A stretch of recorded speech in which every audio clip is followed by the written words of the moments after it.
Dr. Sarah Chen adjusted her neural interface headset for the third time in 10 minutes, her fingers trembling slightly as she prepared for another round of cognitive enhancement testing.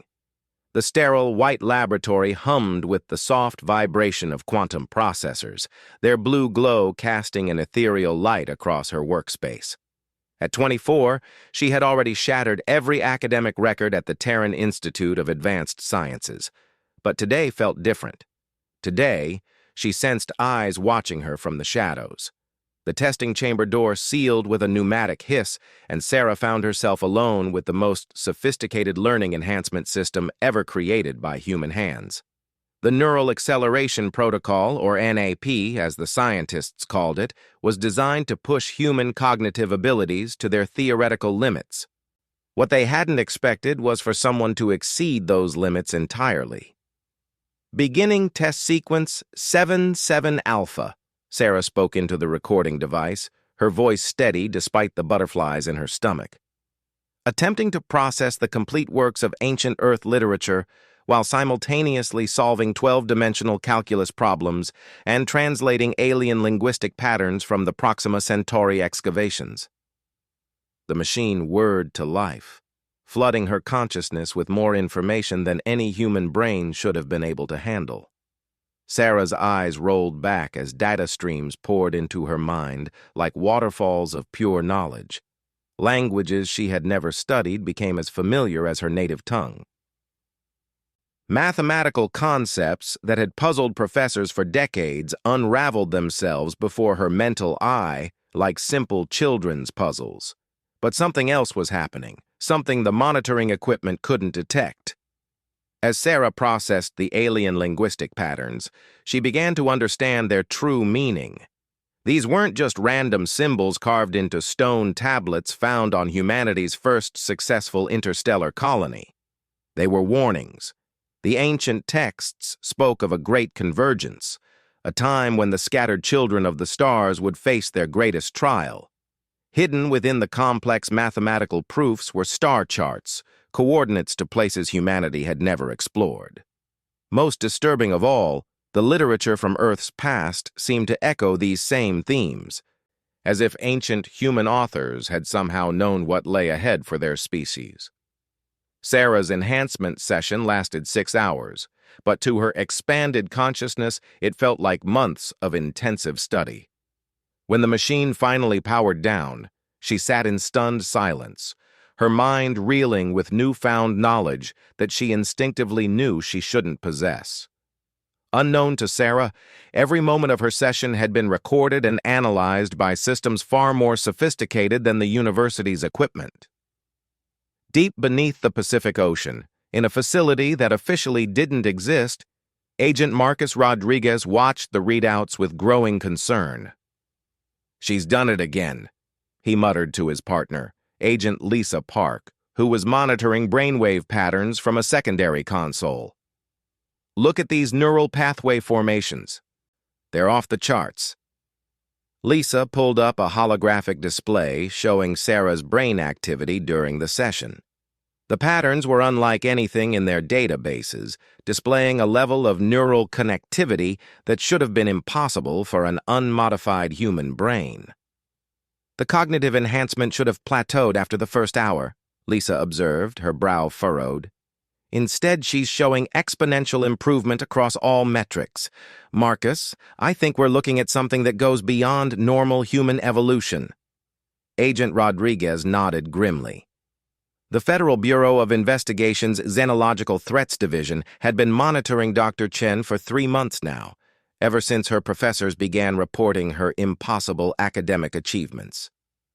What had started as a routine investigation into potential academic fraud had evolved into something far more significant. "Pull up the psychological profiles again," Marcus instructed. "I want to know everything about her background, her family, her childhood experiences. There has to be something that explains this." The holographic displays shifted to show Sarah's life history. Born in New Shanghai to 2 ordinary research scientists, she had shown signs of exceptional intelligence from an early age, but nothing that would have predicted her current capabilities. Her genetic scans showed standard human DNA with no unusual markers. Her medical history was unremarkable, except for a brief hospitalization at age 7 following what doctors had diagnosed as a severe fever of unknown origin. "Wait," Lisa said, highlighting a section of the medical report. "Look at this blood work from her childhood hospitalization. The white blood cell count shows some unusual markers that the doctors at the time couldn't identify." Marcus leaned forward, studying the data. "Run a comparison with the Proxima Centauri biological samples." The computer processed the request, and both agents watched as matching patterns emerged on the screen. Sarah's childhood illness had left traces in her bloodstream that were remarkably similar to organic compounds found on humanity's first interstellar colony. "That's impossible," Lisa whispered. "The Proxima mission didn't launch until she was 15 years old. How could she have been exposed to alien biological agents as a child?" Before Marcus could respond, an urgent alert flashed across their screens. Sarah had accessed the university's quantum communication array and was attempting to transmit a message to coordinates deep in unexplored space. "Lock down the facility," Marcus ordered, reaching for his emergency communicator. "We need to bring her in for questioning before she makes contact with whatever's out there." But as security teams rushed toward the university, Sarah was already steps ahead of them. Her enhanced cognitive abilities had allowed her to detect the subtle surveillance patterns around her, the micro-fluctuations in local network traffic that indicated federal monitoring. She had known about the Watchers for weeks now, and she had been preparing for this moment. Standing in her laboratory, Sarah activated a hidden subroutine she had embedded in the quantum communication system. The message that streaked across the void wasn't a call for help or a random experiment. It was an acknowledgement, a response to signals that had been calling to her since her childhood fever had awakened something dormant in her genetic code. As federal agents stormed into the empty laboratory, they found only a holographic recording of Sarah explaining her actions. "By the time you see this, I'll already be gone," her image said calmly. "What you don't understand is that I'm not just human anymore. The fever I had as a child wasn't a random illness. It was an activation sequence, triggered by signals from deep space that have been reaching Earth for decades. I'm what humanity is becoming, and the knowledge I've gained isn't just academic theory, it's preparation for what's coming." The hologram flickered and continued. "The alien texts from Proxima Centauri weren't just warnings about a distant future. They were instructions. A guidebook for the next phase of human evolution. And I'm not the only one. There are others like me scattered across human space, all awakening to our true potential." Agent Rodriguez felt a chill run down his spine as Sarah's final words echoed through the empty laboratory. "The convergence isn't something that might happen, it's already begun, and humanity needs to be ready for what we're about to become." The hologram vanished, leaving the agents alone with the disturbing realization that their investigation had uncovered something far more significant than academic fraud or even alien contact. They were witnessing the emergence of a new form of human consciousness, one that might hold the key to humanity's survival in an increasingly dangerous galaxy. As emergency protocols activated throughout the facility, Sarah Chen was already light years away.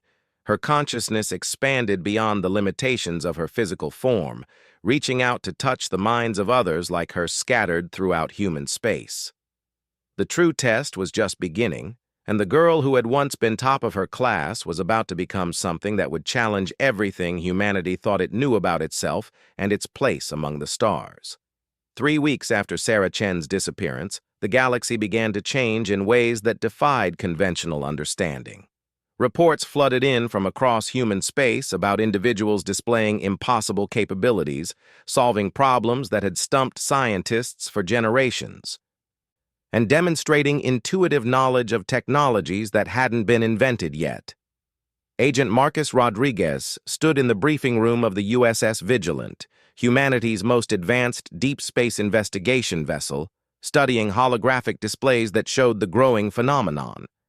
Red markers indicated confirmed cases of enhanced individuals, while yellow markers showed suspected cases. The pattern was unmistakable and deeply troubling. 17 confirmed cases in the past week alone, Director Helen Walsh announced to the assembled task force, each one following the same pattern. Exceptional individuals with histories of unexplained childhood illnesses, all suddenly manifesting cognitive abilities that exceed known human parameters.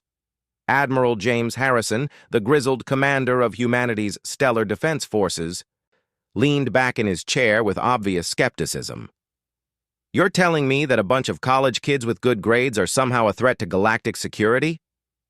Dr. Evelyn Torres, the task force's xenobiologist, activated another display showing brain scans from the enhanced individuals. "Admiral, with respect, these aren't just college kids with good grades. Look at these neural patterns. They're developing new brain structures that don't exist in baseline humans. They're evolving in real time." The room fell silent as the implications sank in. Human evolution typically occurred over thousands of years, yet these individuals were transforming within weeks or even days. Agent Park's communication device chimed urgently. "Sir, we're receiving a priority transmission from the outer colonies. It's not coming through standard channels." The main display shifted to show a live feed from New Geneva, one of humanity's most distant settlements. The image was crystal clear, despite the tremendous distance, transmitted through quantum entanglement arrays that should have had significant interference at such range. A young man appeared on screen, perhaps 25 years old, with the same calm intensity that had characterized Sarah Chen's final message. Behind him, other enhanced individuals worked at consoles that seemed to merge seamlessly with their thoughts. "Greetings, members of the Stellar Defense Forces," the man said. "My name is Dr. Kevin Wright, formerly of the Colonial Research Institute. I was, like Dr. Chen, under federal surveillance before my own awakening. We're not contacting you to surrender or negotiate. We're reaching out because humanity faces a threat that your current understanding cannot comprehend." Admiral Harrison leaned forward aggressively. "Son, you're wanted for questioning in connection with numerous federal crimes. Whatever this stunt is—" "Admiral Harrison," Kevin interrupted, and somehow he was looking directly at the Admiral despite the transmission being broadcast to the entire task force. "Born in the Detroit Metroplex, served with distinction in the Martian border conflicts, lost your left arm to separatist action on Titan. You received a cybernetic replacement from Nakamura Industries, Model 77 Delta, which interfaces with your nervous system through bio-neural pathways that create a distinctive electromagnetic signature." The Admiral's face went pale. The details Kevin had just recited were classified at the highest levels. Kevin continued, his expression remaining calm. "We're not accessing your files, Admiral. We simply understand the patterns now. The electromagnetic signatures, the quantum fluctuations, the way consciousness interacts with matter at the subatomic level. What you call psychic abilities or impossible knowledge is simply the next step in human cognitive evolution." Dr. Torres spoke up, her scientific curiosity overriding protocol. "How many of you are there?" "The number grows daily," Kevin replied. "But that's not the important question. The important question is why this evolution is happening now and what it's preparing us for." The display behind Kevin shifted to show star charts that none of the task force members recognized. The constellations were wrong, the stellar formations unfamiliar, yet somehow the patterns seemed hauntingly familiar. "These images are from the collective memory of our species," Kevin explained. "Hidden in our genetic code, passed down from ancestors who lived among the stars long before recorded history. Humanity isn't originally from Earth, Admiral Harrison. We're refugees, descendants of survivors from a cosmic war that destroyed our original civilization. Agent Rodriguez felt his worldview crumbling as the implications hit him. "You're claiming that humans are aliens?" "Not aliens, Agent Rodriguez. We're the original inhabitants of this galaxy, scattered and diminished after our enemies nearly wiped us out. Earth was one of many refuge worlds where our ancestors hid, their memories suppressed, their advanced capabilities dormant." Kevin's image was joined by others, enhanced individuals appearing from locations throughout human space. A woman from the Mars colonies, a man from the asteroid mining stations, a teenager from the lunar research facilities, all of them sharing the same calm certainty. "The fever that affected us in childhood wasn't a random illness," the woman from Mars explained. "It was a genetic activation sequence triggered by signals from deep space. Our enemies have returned, and they're probing human settlements, testing to see if any of our ancient capabilities remain." The teenager added, "The alien artifacts you found on Proxima Centauri weren't left by some mysterious extinct race. They were emergency caches left by our own ancestors, hidden throughout the galaxy to help their descendants remember who they really were when the time came." Director Walsh finally found her voice. "What do you want from us?" Kevin smiled, and for the first time, his expression showed something other than calm intensity. It showed hope. "We want to prepare humanity for what's coming. The enemy that scattered our ancestors across the galaxy is returning, following the same signals that awakened our dormant abilities. They think we're still the primitive, helpless refugees our ancestors pretended to be. They're wrong." The display shifted again, showing technical schematics that made the task force's most advanced scientists struggle to comprehend even the basic principles. "We remember how to build weapons that can crack planets, shields that can protect entire solar systems, and ships that can travel between galaxies in the time it takes light to cross a single star system. But we need the resources and industrial capacity of all humanity to prepare for what's coming." Admiral Harrison stood slowly, his cybernetic arm whirring softly as he processed the magnitude of what he was hearing. "And if we refuse to cooperate?" Kevin's expression grew sad. "Then humanity will face extinction when our enemies arrive. But Admiral, we're not asking you to trust us blindly. We're asking you to verify what we're telling you. Send your ships to the coordinates we're transmitting. Examine the evidence, test our claims." "The choice is yours," the woman from Mars added. "But choose quickly. Our enhanced senses can detect their scout ships already probing the outer edges of human space. The enemy that destroyed our ancient civilization is coming home to finish what they started." The transmission ended, leaving the task force in stunned silence. The evidence was overwhelming, the implications staggering. Humanity wasn't just facing first contact with an alien species. They were facing a reunion with their own forgotten past, and the enemies who had nearly destroyed them once before. Agent Rodriguez looked around the room at his colleagues' shocked faces. Sarah Chen hadn't just been a brilliant student who exceeded human cognitive limits. She was part of humanity's awakening to its true heritage, the first of a new generation to remember what their species had once been capable of. The real question now wasn't whether they could trust these enhanced individuals. The question was whether humanity could evolve fast enough to survive the war that was coming, a war that had been millions of years in the making. As alarms began to sound throughout the USS Vigilant, signaling the detection of unknown contacts at the edge of human space, Admiral Harrison realized that the galaxy was about to become a much more dangerous place. But for the first time since the enhanced individuals had appeared, he felt a spark of hope. Humanity wasn't facing this threat alone. They were remembering who they had always been and what they were truly capable of when pushed to their limits. The student who had been at the top of her class was leading her species toward a destiny none of them had imagined, but all of them would need to embrace if they wanted to survive. The enemy arrived exactly 72 hours after Kevin Wright's transmission, emerging from hyperspace in perfect formation across 17 different star systems simultaneously.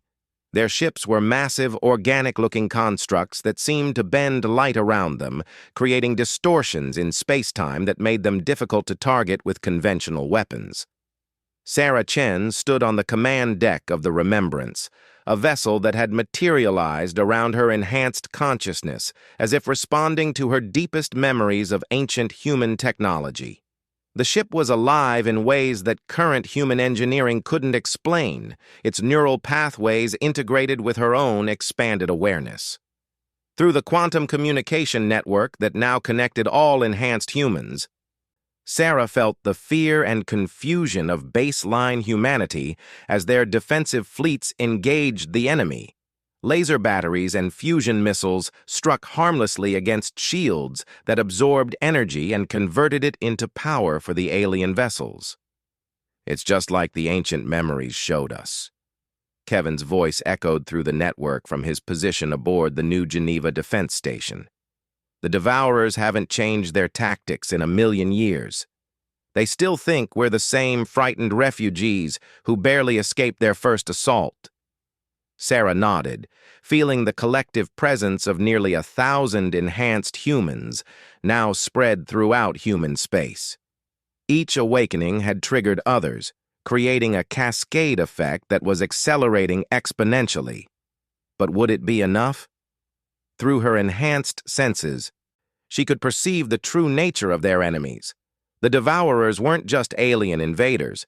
They were parasitic entities that consumed consciousness itself, feeding on the mental energy of entire civilizations. They had already destroyed dozens of species across the galaxy, leaving behind empty worlds populated only by mindless drones. "Admiral Harrison," Sarah spoke directly to the USS Vigilant through quantum entanglement, her voice appearing clearly in the ship's communication systems, despite the battle raging around them. "Your conventional weapons are ineffective. You need to trust us now." On the Vigilant's bridge, Admiral Harrison watched his fleet being systematically dismantled by the alien forces. Ships that had represented humanity's finest engineering were being torn apart by weapons that seemed to attack the very atoms they were made from. "What are you asking me to do?" he demanded. "Let us share our consciousness with your crews," Sarah replied. "The ancient technologies require minds that can interface directly with quantum systems. We can temporarily enhance your people, give them the abilities they need to operate our ancestral weapons." Dr. Torres looked up from her sensor readings, her face pale. "Admiral, we're detecting massive energy buildups in the enemy fleet. If they're charging their primary weapons, they could sterilize entire planets with a single volley." Agent Rodriguez, now serving as the Admiral's liaison with the enhanced individuals, stepped forward. "Sir, we've verified everything they've told us. The archaeological evidence from 17 different worlds confirms their story. These aren't just humans with psychic powers. There are people remembering how to be what we once were." Admiral Harrison felt the weight of command pressing down on him. Every instinct screamed against allowing unknown entities into his crew's minds, but the alternative was watching humanity face extinction. "Do it," he said finally. Across human space, enhanced individuals reached out through the quantum network, gently touching the minds of baseline humans who had volunteered to interface with the ancient technologies. The process was unlike anything that had ever been attempted, requiring perfect trust between donor and recipient. Sarah felt her consciousness expand as she connected with Lieutenant Commander Jessica Park, Agent Rodriguez's sister, who had volunteered to pilot one of the awakened vessels. Through their shared awareness, Jessica suddenly understood technologies that operated on principles beyond current human science. "I can see it," Jessica whispered in wonder as the ship around her responded to her thoughts. "The way space and time connect, how consciousness can shape matter at the quantum level. Sarah, this is incredible." Similar awakenings were occurring throughout the human fleet.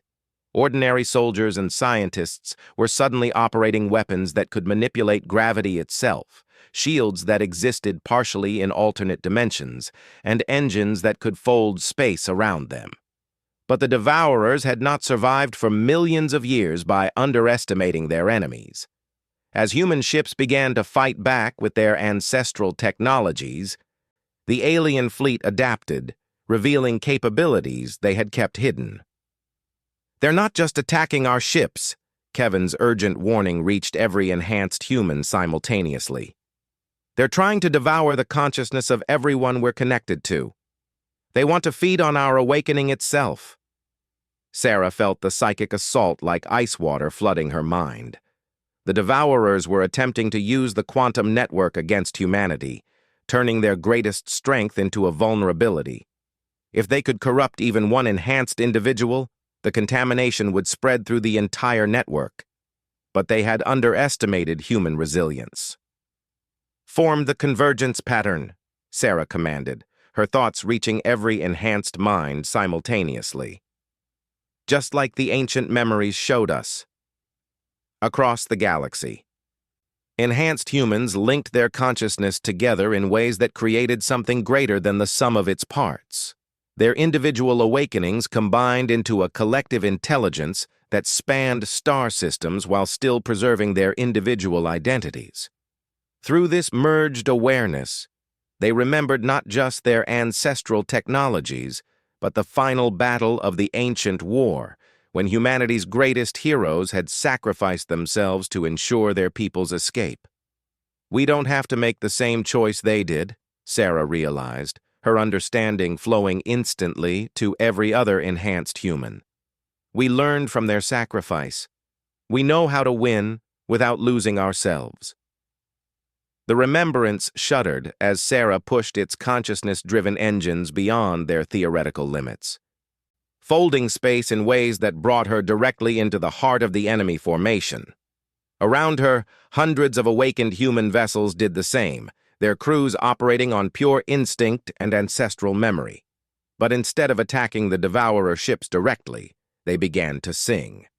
The song started as a vibration in the quantum foam, a harmony that resonated with the fundamental frequencies of consciousness itself. Each enhanced human added their voice to the melody, creating a sound that existed beyond normal space-time. The Devourers, creatures that fed on consciousness, suddenly found themselves faced with something they couldn't digest. The human song wasn't just sound or thought. It was pure creative will given form, the essence of what made consciousness different from mere computation. As the song grew stronger, the Devourer ships began to falter. Their organic hulls writhed as if in pain, their weapons powering down, their formation breaking apart. "What's happening to them?" Admiral Harrison asked in amazement as he watched the enemy fleet begin to retreat. "They're starving," Sarah explained, her voice carrying new harmonics that spoke directly to the soul. "The Devourers can only feed on fear and despair, on consciousness that sees itself as separate and vulnerable. But we're not singing alone anymore. We're singing as one species, one family, remembering that we've always been connected." The song reached crescendo as baseline and enhanced humans added their voices together, creating a melody that echoed across the galaxy. Wherever the harmony reached, Devourer ships simply vanished, unable to exist in the presence of unified consciousness. As the last enemy vessel disappeared into hyperspace, fleeing toward the galaxy's edge, Sarah felt a profound change settling over human space. The awakening that had begun with her childhood fever had evolved into something unprecedented in galactic history. "We're not the same species that fled from them a million years ago," she announced to every human consciousness, enhanced and baseline alike. "We're something new, something they've never encountered before. We're humans who choose to grow stronger together instead of competing against each other." Admiral Harrison stood on his bridge, looking out at a fleet that now included ships that existed partially in dimensions beyond normal space-time. His crew, still enhanced by their connections to awakened humans, were operating technologies that made their previous capabilities seem primitive. "What happens now?" he asked. Sarah's image appeared on the Vigilance main screen, but now she looked different. She still appeared human, but there was something more, as if she existed in multiple dimensions simultaneously. "Now we build," she said simply. "We spread the awakening to every human in the galaxy, not by force, but by choice. We show them what we can become when we remember that intelligence isn't about being better than others, but about lifting everyone up together." Agent Rodriguez smiled as he felt his own consciousness beginning to expand, the enhancement offered freely rather than forced upon him. "You know, when this all started, I was supposed to be investigating you for being too smart." Sarah laughed, and the sound carried harmonics of joy that made everyone who heard it feel more alive. "Agent Rodriguez, you were right to investigate me. I was at the top of my class. But I was never meant to stay there alone. The real test wasn't about being the smartest human in the galaxy. It was about helping humanity become smart enough to survive what we're going to face together." As the enhanced fleet began its journey home, carrying news of humanity's victory and transformation to every corner of human space, Sarah reflected on how far they had all come. She had started as a brilliant student under federal surveillance, convinced that her abilities made her different from everyone else. Now she understood the truth. Her abilities didn't make her special. They made her responsible for helping others discover their own potential, for ensuring that humanity's next evolutionary step would be taken together, with no one left behind. The Devourers had been defeated not by superior weapons or individual genius, but by something they couldn't understand or consume. They had been defeated by an entire species choosing to evolve together, to become more than the sum of their individual parts, while still celebrating what made each person unique. In the end, being at the top of her class had never been about Sarah Chan at all. It had been about preparing humanity for the moment when they would all graduate together into something magnificent and new, ready to take their place among the stars as the species that had learned to grow stronger through unity rather than competition. The FBI's surveillance list had been right to mark her as a threat. She had indeed been dangerous to the old order of things, but she had also been exactly what humanity needed to become what they were always meant to be, a species that chose wisdom over mere intelligence, cooperation over dominance, and love over fear. The convergence was complete, and humanity's real education was just beginning.